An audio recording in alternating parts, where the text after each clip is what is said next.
pantaskan diri.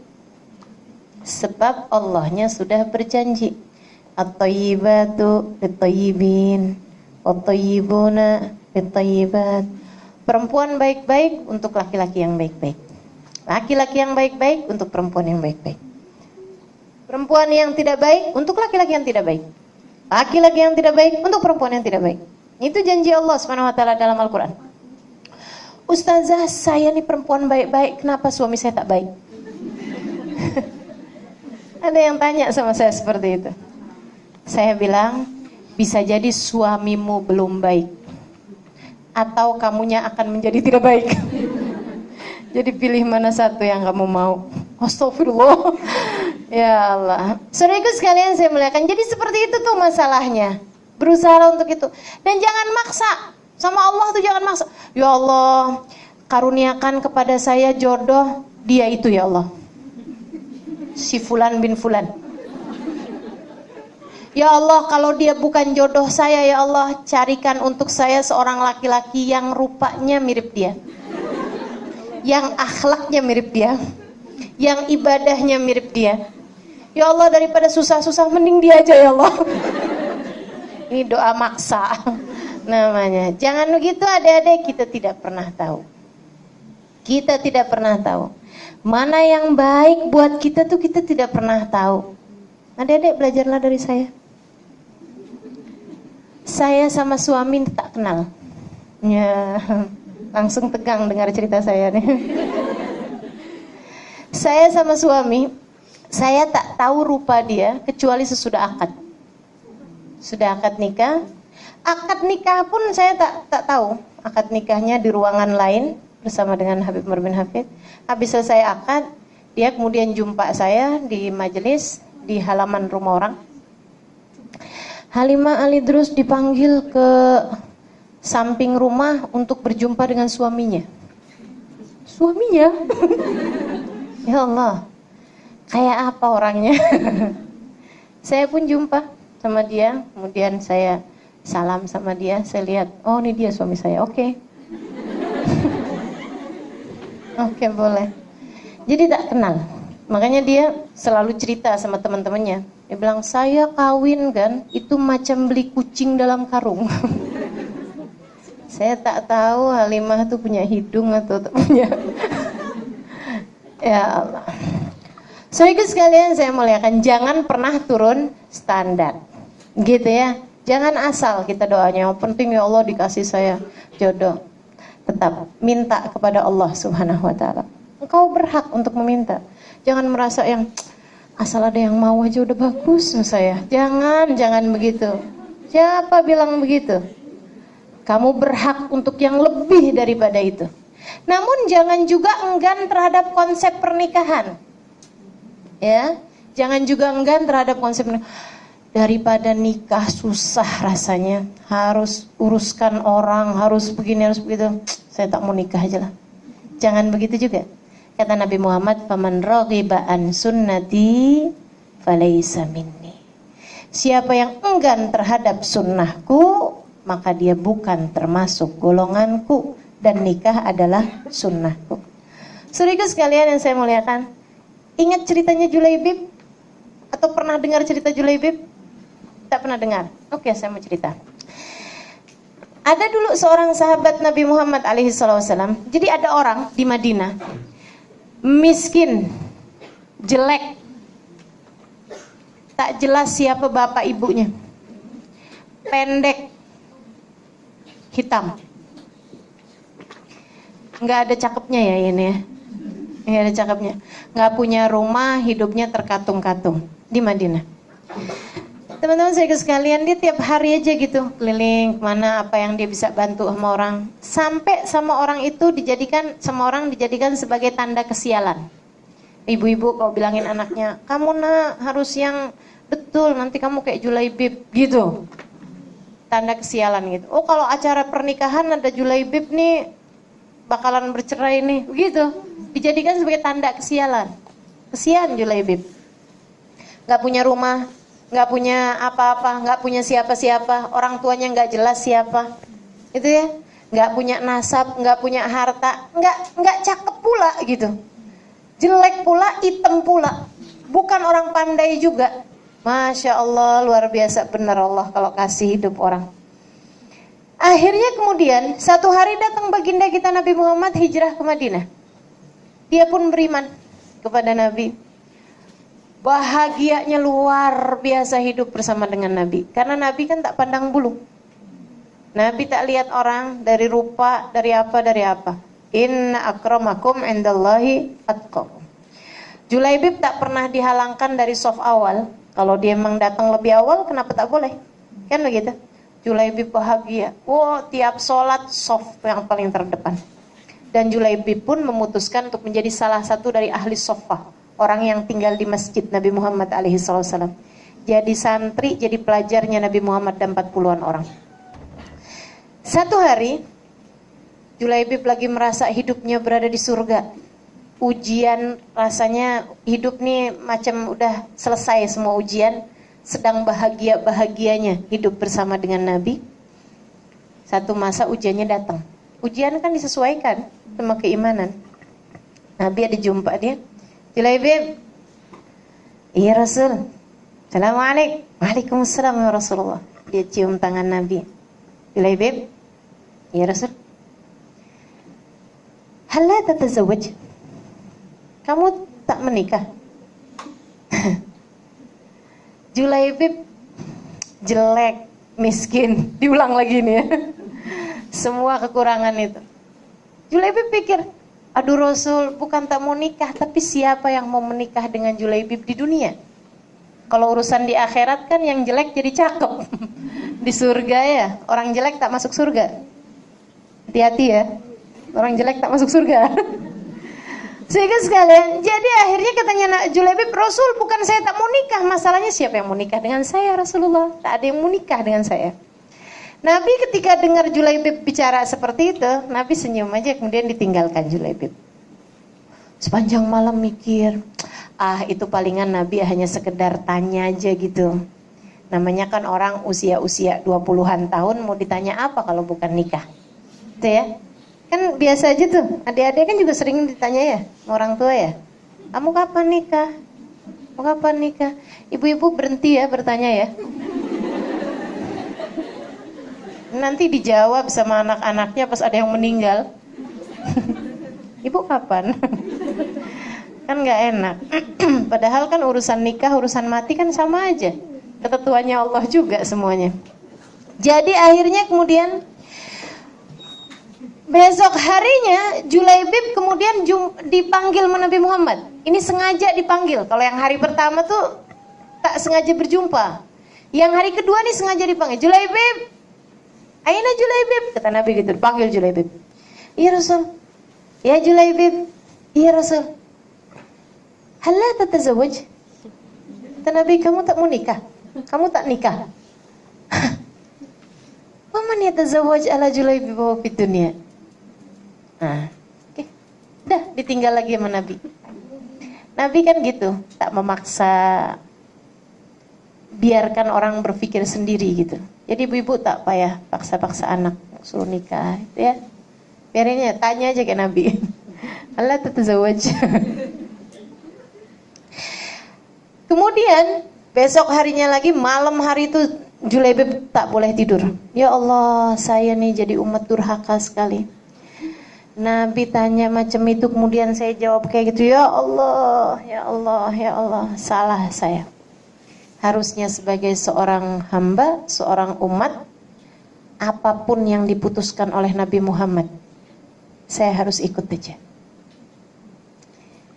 Dia pun kemudian meneguhkan hati.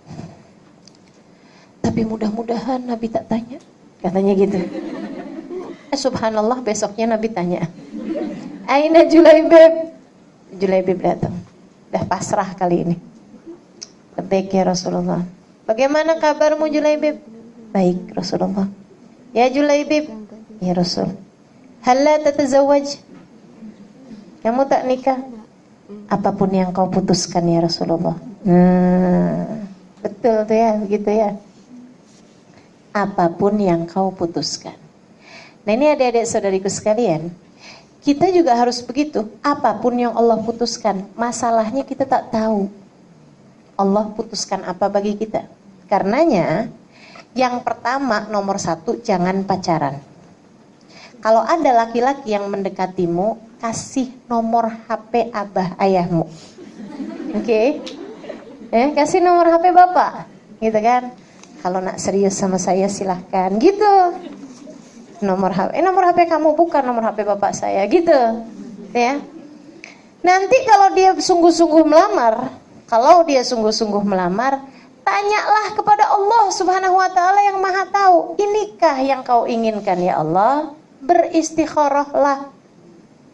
Kalau istikharah hasilnya bagus, silahkan menikah. Kalau istikharah hasilnya jelek, jangan kemudian ulang lagi istikharah. Bukan gitu ya. Udah kalau hasilnya jelek ya berarti jangan. Gitu ya. Saudaraku sekalian, macam Julaibib nih, apapun yang kau putuskan wahai Rasul. Nabi itu senyum. Maksud Nabi begitu yang seharusnya kamu gitu. Yuk, Julaibib. Kemana Rasul? Kita lamar anak orang. Teman-teman saudaraku sekalian, Julaibib dibawa sama Nabi Muhammad ke rumah seorang perempuan cantik, tinggi, putih, kaya, pandai, anak seorang laki-laki yang terhormat dan ibu yang terhormat, dan berulang kali lamaran orang semua dia tolak. Orang-orang tuanya ini. Berapa banyak orang ditolak. Datang kemudian Nabi Muhammad melamar untuk Julaibib. Luar biasa ya ujian orang ya. Ujian bukan tuh? Ujian buat yang perempuan, ujian buat mertuanya, si ibu bapaknya. Datang Nabi Muhammad ke ayahnya ini. Waduh Rasul, mimpi apa saya Rasul? Kau datang ke rumahku. Masya Allah, ahlan wa sahlan bi Rasulillah. Silahkan masuk wahai Rasulullah. Nabi pun masuk. Kau sedang ada urusan di sekitar sini Rasul, kemudian datang ke rumahku. Tak, kata Nabi, saya datang ke sini memang untuk datang ke rumahmu. Masya Allah Rasul, kau menambah kemuliaan di atas kemuliaan kami. Maksudnya kedatanganmu udah mulia, apalagi memang sengaja datang, gitu kan? Dia bilang, ada kepentingan apa kiranya Rasul? Saya datang kemari untuk melamar. Masya Allah Rasulullah, luar biasa bahagianya hati ini. Masya Allah ya Rasulullah, tak salah tak silap memang. Maksudnya dia udah menolak lamaran-lamaran orang ini tak salah. Kemudian Nabi Muhammad datang melamar anaknya gitu. Kata Nabi Muhammad, bukan untuk saya. Untuk siapa Rasulullah? Untuk Julaibib. Julaibib! Julaibibnya udah yang kan apa sih bilang? Ya. Kata Nabi Muhammad, iya betul. Waduh Rasul, sebagai seorang ayah saya tak boleh memutuskan sesuatu dengan begitu aja. Saya harus diskusikan dengan anaknya, dengan ibunya. Silakan, kata Nabi Muhammad. Bingung dia. Masuk ke dalam, istrinya bilang, Bang Rasulullah ya bang? Iya. Rasulullah bang, datang ke rumah kita bang? Iya. Bang mau apa bang Rasulullah ke rumah kita bang? Mau melamar anak. Masya Allah bang, bukan buat Rasulullah. Buat siapa bang? Julaibib. Gak ada.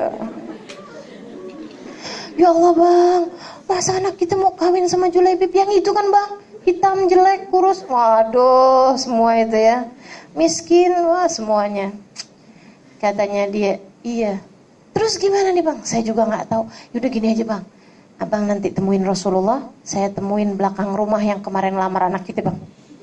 Jadi abang bilang anak kita sudah dilamar sama yang sebelah, yang belakang. Ya benar juga ya. Yaudah, mereka lagi diskusi seperti itu, anaknya keluar, anak gadisnya. Dia bilang, sepertinya sedang bincang-bincang tentang saya. Kata ayah ibunya, iya betul nak. Emang kenapa ya? Itu Nabi Muhammad depan rumah melamar untukmu, tapi bukan buat Nabi. Buat siapa ya? Buat Julaibib. Oh, nggak terkejut, biasa aja. Kenapa? Beriman. Orang beriman tidak kagetan. Ayo coba liatin nih, dirinya kagetan apa enggak nih? Oh, gitu. Terus apa keputusan ayah dan ibu? Ya janganlah nak, masa kamu kawin sama Julaibib? Oh, ayah, ibu, boleh nggak saya punya keputusan sendiri? Memang kamu punya keputusan yang berbeda? Iya. Apa keputusanmu? Dia bilang, kalau memang Nabi yang datang, bawa siapapun, saya tak akan lihat siapa yang dibawa sama Nabi. Saya hanya akan lihat yang membawanya. Nabi yang bawa. Saya baca dalam Al-Quran, wa ma kana lil mu'minin wala mu'minatin idza qadallahu wa rasuluhu lahumul amr an yakuna lahumul khiyarata min amrihim. Tidaklah layak bagi orang laki-laki ataupun perempuan yang beriman kepada Allah dan Rasulnya apabila Allah dan Rasulnya telah membuat keputusan untuk memiliki pilihan sendiri. Kalau udah Allah dan Rasulnya putuskan, jangan punya pilihan. Oh gitu, nah kamu serius? Iya ya. Ya udah kalau memang seperti itu. Tapi ini Julaibib kamu kenal kan? Takutnya keliru gitu ya. Iya. Udah, akhirnya keluar. Kemudian dia bilang, sudah kami rundingkan, saya, istri dan anak. Kemudian kami semua memutuskan untuk menerima lamaranmu. Tinggal Julaibib yang, kok diterima, ini aneh sekali. Teman-teman saudaraku sekalian, itu Julaibib, gitu ya. Maka kita juga urusan jodoh tuh seperti itu. Satu, tidak usah pakai pacar-pacaran. Dah, lepaskan. Tutup itu dari kamusmu. Jadi kalau ada ibunya bilang, kamu sih nggak pacaran, gimana mau menikah? Bilang, Bu, ibu tak hadir sih kemarin. Waktu kajian. Kata Ustazah Halimah tuh, Bu, tak payah pacaran, Bu. Jodoh akan datang tanpa harus pacaran. Gitu kan ya? Garam di gunung, garam di laut, asam di gunung. Salah juga. Garam di laut, asam di gunung. Oh, di darat. Terus kemudian gimana? Dalam periuk bertemu jua. Oh, kalau saya garam di laut, asam di gunung, di dalam bumbu rujak ketemu juga. Bumbu rujak kan ada garamnya, ada asamnya ya. Jadi teman-teman sekalian, kalau yang harus jadi jodohmu pasti akan jadi jodohmu. Tak usah khawatir masalah itu. Pasti akan berjumpa juga. Masalahnya satu, layakkan dirimu. Sebab orang soleh hanya akan dapat orang soleh. Bukan orang cakep pasti dapat orang cakep, belum tentu itu. Orang ganteng pasti dapat perempuan cantik, belum tentu. Akan tetapi yang Allah janjikan adalah bahwa orang kalau soleh dia akan dapat orang soleh juga. Maka solehahkan dirimu. Siapkan dirimu untuk laki-laki soleh. Gitu. Kemudian begitu menikah, nah itu tadi, kalau ada yang melamar jangan langsung tolak atau jangan langsung terima, beristikharahlah. Dan biar jelas saya kasih tahu caranya istikharah yang mudah buat dilakukan oleh adik-adik ataupun oleh ibu-ibunya. Dan saya juga mau ajarkan, kalau adik-adik yang udah pengen sangat nikah, ada tak? Tak ada, oke lah, tak jadi diajarkan. Ada. Kalau udah yang udah pengen sangat nikah, silahkan amalkan ini. Oh langsung, kok ibu-ibu ya bukan bolpen ini? Curiga saya. Baca Rabbi inni lima anzalta ilayya min khairin faqir. Rabbi inni lima anzalta ilayya min khairin faqir. Itu ada dalam surat apa ya? Al-Qasas ayat 22 kalau tak silap. Dalam kisahnya Nabi Musa alaihissalam ketika berjumpa dengan dua putrinya Nabi Syuaib, beliau kemudian berkata, Rabbi inni lima anzalta ilayya min khairin faqir. Ya Allah, saya udah pengen menikah nih ya Allah gitu. Ya Allah, terhadap kebaikan yang kau bagikan kepada hambamu yang fakir ini, Aku sangat menginginkannya ya Allah. Gitu ya. Itu baca itu kalau yang udah kepengen menikah, jadi bacanya silahkan yang udah memang kepengen menikah, baca sehari 300 kali.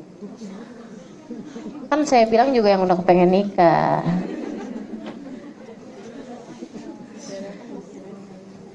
Ratus kali baca. Insya Allah bulan, 2 bulan, 3 bulan lihat aja. Nanti kalau ada yang datang melamar, jangan ini dia jodoh saya. Belum tentu. Sekali lagi diistikharahkan, ya. Istikharah caranya gini yang mudah. Karena istikharah itu kan minta petunjuk lewat mimpi. Seringnya kan mimpi itu kan datang dalam keadaan tidak jelas. Harus ditakwil. Istikharah ya Allah, apakah ini jodoh saya ya Allah? Malamnya mimpi kucing.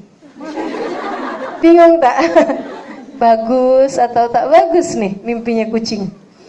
Maka karenanya saya mau mengajarkan nih pada adik-adik terutamanya cara istikharah paling mudah diajarkan oleh guru saya Habib Syekh bin Muhammad Al-Idrus. Beliau mengijazahkan dan mengajarkan saya cara istikharah yang paling mudah ini. Jadi istikharahnya, dan ini sudah sering kali saya coba. Bukan urusan jodoh, bukan. Ya. Atau boleh juga urusan jodoh, saya kadang istikharahkan kawan gitu atau urusan-urusan yang lain. Alhamdulillah, seharusnya kita memang tidak jauh-jauh dari istikharah. Saya nak pindah rumah istikharah. Saya mau hal keputusan apapun yang cukup besar, saya akan beristikharah sebelumnya. Ma khaba man istakhara. Kata Nabi Muhammad, tidak akan rugi orang yang beristikharah. Apalagi urusan perkara jodoh. Kita kan maunya kan jodoh sekali seumur hidup. Gitu ya. Jadi jangan sampai keliru membuat keputusan. Sholatlah malam Jumat. Habis selesai sholat isya, habis selesai makan malam, semua sudah kita kerjakan. Sebelum tidur, sesaat jelang tidur memang sudah ngantuk, sudah tak ada lagi yang mau dikerjakan apa-apa kecuali tidur. Nah itu kita wudhu, kemudian sholat 2 rakaat. Usolli sunnatal istikharah, rakaatain lillahi ta'ala. Bacaannya terserah, alam nashrah boleh, surat yang lain boleh. Habis selepas sholat, baca doa istikharah yang ada di kitab-kitab majmu' apa semua ada tuh. Allahumma in kana hadza khairun li fi dini wa dunyaya. Nah, itu nanti ada titik-titik-titik, silahkan diisi. Gitu ya. Ya Allah, jika memang pernikahanku dengan fulan bin fulan al-fulani itu adalah baik bagiku, baik baginya dunia akhirat, baik bagi keluarga kami. Gitu. Kita minta sama Allah, ya Allah maka mudahkan dan sebagainya. Semua doa itu sudah dibaca.